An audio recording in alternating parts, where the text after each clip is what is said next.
Hi student, चलिए आज हमारा टॉपिक है मानव नेत्र। मानव नेत्र का आज हम सेकेंड टॉपिक अपलोड करेंगे, जिसमें हमने कुछ टॉपिक पढ़ लिया था, जैसे आइरिस, कार्निया, ये सब के विषय में हम लोगों ने पढ़ लिया था। आज हम नेक्स्ट टॉपिक पढ़ेंगे, जिसका नाम है हमारा कांचाभ्य द्रव्य। अब ये कांचाभ्य द्रव्य होता क्या है, लेंस के पीछे, ठीक है, नेत्र लेंस के पीछे, यानी क्या करते हैं, ये लेंस के पीछे एक द्रव्य भरा होता है, जिसे हम क्या बोलते हैं, कांचाभ्य द्रव्य के नाम से जानते हैं। आइए हम कांचाभ्य द्रव्य के विषय में पढ़ लेते हैं थोड़ा सा थियरी। अब थियरी में क्या बोला है, नेत्र लेंस के पीछे, कहाँ पर, नेत्र लेंस के पीछे की ओर एक पारदर्शी द्रव्य भरा रहता है, उसे हम क्या बोलते हैं, कांचाभ्य द्रव्य बोलते हैं। जैसा कि देखिए डायग्राम में है, नेत्र लेंस के पीछे, ठीक है, यह इसमें एक द्रव्य भरा होता है, जिसे हम किस नाम से जानते हैं, कांचाभ्य द्रव्य के नाम से जानते हैं। आइए नेक्स्ट हमारा टॉपिक है रक्तक पटल। नेक्स्ट हमारा टॉपिक का क्या नाम है, रक्तक पटल या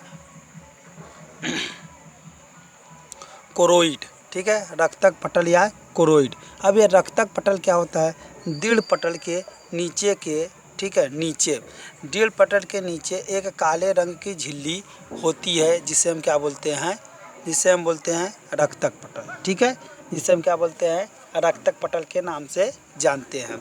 अब आइए पढ़ते हैं, रक्तक पटल कहते हैं। अब ये रक्तक पटल क्या होता है, दृढ़ पटल। देखिए हमारे डायग्राम में कहाँ है, दृढ़ पटल या श्वेत पटल। इसके नीचे एक क्या होता है, काले रंग की, क्या होती है, काले रंग की पारदर्शी झिल्ली होती है, यानी एक झिल्ली होती है, जिसे हम क्या बोलते हैं, रक्तक पटल या कोरोइड के कहते हैं। अब आपसे कभी कभी टॉपिक में पूछ सकता है कि कोरोइड किसको कहते हैं, तो रक्तक पटल को, या पूछेगा कि रक्तक पटल को और किस नाम से जानते हैं, तो रक्तक पटल को और हम किस नाम से जानते हैं, कोरोइड के नाम से जानते हैं।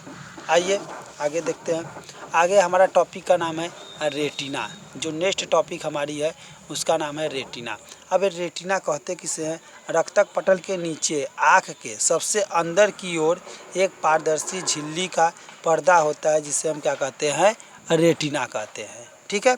यहाँ पे यह होता है, यह रक्तक पटल के नीचे होता है। अब देखिए रक्तक पटल के नीचे, रक्तक पटल के नीचे यहाँ पे क्या पाई जाती है, यहाँ पे रेटिना पाई जाती है, ठीक है, रेटिना कहते हैं। यहाँ पे हमारा क्या जो पाया जाता है वह क्या होता है, रेटिना कहते हैं, जिसे हम, जो कहाँ पाया जाता है, रक्तक पटल के पीछे पाया जाता है, जिसे हम क्या किस नाम से जानते हैं, रेटिना के नाम से जानते हैं। अगला टॉपिक हमारा नाम है पित्त बिंदु। अब पित्त बिंदु क्या होता है, रेटिना के लगभग बीच में एक पीला भाग होता है, जिसे पित्त बिंदु कहते हैं, ठीक है। रेटिना के ठीक बीच में, लगभग बीच में एक पीला भाग होता है, जिसे हम क्या बोलते हैं, पित्त बिंदु कहते हैं। आइए जान लेते हैं। यहाँ पे जो होता है, इसी के ठीक पीछे यहाँ पे क्या होता है, एक पीला द्रव्य पाया जाता है, बीच में एक पीला द्रव्य पाया जाता है, जिसे हम किस नाम से जानते हैं, इसे हम जानते हैं पित्त बिंदु के नाम से, ठीक है, पित्त बिंदु। अब पित्त बिंदु के बाद जो हमारा नेक्स्ट टॉपिक है उसका नाम है, पित्त बिंदु में नेक्स्ट टॉपिक में नोट में हम देख लेते हैं। नोट में हम क्या देख लेते हैं, पित्त बिंदु पर प्रतिबिंब सबसे स्पष्ट दिखाई देता है। मतलब अगर पित्त बिंदु है, पित्त बिंदु पे जो प्रतिबिंब हमारा बनेगा वह बहुत ही स्पष्ट बनेगा, ठीक है। स्पष्ट मतलब क्या होगा, वह हमें दिखाई देगा, एकदम स्पष्ट दिखाई देगा प्रतिबिंब, इसलिए ये मोस्ट इम्पॉर्टेंट है। आपसे कभी एक नंबर का क्वेश्चन पूछ सकता है कि, ठीक है, किस पर प्रतिबिंब सबसे स्पष्ट दिखाई देता है, तो पित्त बिंदु पे सबसे स्पष्ट दिखाई देता है। अब चलिए नेक्स्ट टॉपिक है, जो हमारे नेक्स्ट टॉपिक का नाम है, वो हमारा नेक्स्ट टॉपिक है अंध बिंदु। अब अंध बिंदु किसे कहते हैं, अंध बिंदु के विषय में हम थोड़ा सा जान लेते हैं। आइए, रेटिना के जिस स्थान को छेद कर दृष्टि तंत्रिका मस्तिष्क को जाती हैं, दृष्टि तंत्रिका किसको जाती हैं, मस्तिष्क को जाती है, वहाँ पर प्रकाश का कोई प्रभाव नहीं पड़ पाता है, उसे अंध बिंदु कहते हैं। देखिए जो भी प्रतिबिंब बनता है वो हमारा कहाँ बनता है, मस्तिष्क पे। अगर मस्तिष्क में वो चीज़ें एग्जार्ब ना हो तो कभी हमें पता चलेगा कि यह किस चीज़ का प्रतिबिंब है। पता चला कि हम भूल गए, अभी कोई कह दे टमाटर जाके दुकान से लेकर आना, तो हम भूल जाएंगे कि टमाटर हमको दे रहा है कि क्या दे रहा है।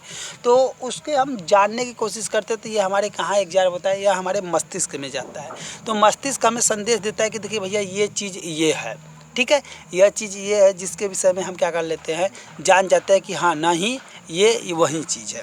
तो इसे हम एक बार और फिर से पढ़ लेते हैं। रेटिना के जिस स्थान को छेद कर दृष्टि तंत्रिकाएँ मस्तिष्क को जाती हैं वहाँ पर प्रकाश का कोई प्रभाव नहीं पड़ता है, उसे हम क्या कहते हैं, अंधबिंदु कहते हैं। वहाँ पे प्रकाश का कोई प्रभाव नहीं पड़ेगा, अंधबिंदु कहलाता है। तो यह हमारा जो किसी भी चीज़ का ज्ञान कौन देता है, मस्तिष्क बताता है कि हाँ भैया यह चीज़ है। ठीक है, अब आइए बाबू इसको हम जान लेते हैं कि यह अंधबिंदु होता है। अब देखिए ये क्वेश्चन जो हमारा मानव नेत्र है, मानव नेत्र हमारा हाई स्कूल के दृष्टि से देखा जाए तो मोस्ट इम्पॉर्टेंट है। मानव नेत्र पूछेगा या मानव आँख पूछेगा, ये हमारे परीक्षा की दृष्टि से सबसे मोस्ट इम्पॉर्टेंट है, जिसे हमें बहुत ही अच्छे प्रकार से समझ के उसे लिखना है। अगर हम इसके विभिन्न टॉपिकों के विषय में जानेंगे तब अच्छे से लिख पाएंगे। तो इसीलिए हम आपको इसको डायग्राम के विषय से, डायग्राम के तरीके से बताएंगे। भाई डायग्राम से इस तरह से क्वेश्चन बनेंगे। ठीक है, उम्मीद है आपको समझ में आई होगी। अगर कोई भी प्रॉब्लम होगा यहाँ कि किसी भी प्रकार की दिक्कत होगी तो आप इसे कमेंट करके पूछ सकते हैं। ठीक है, ओके।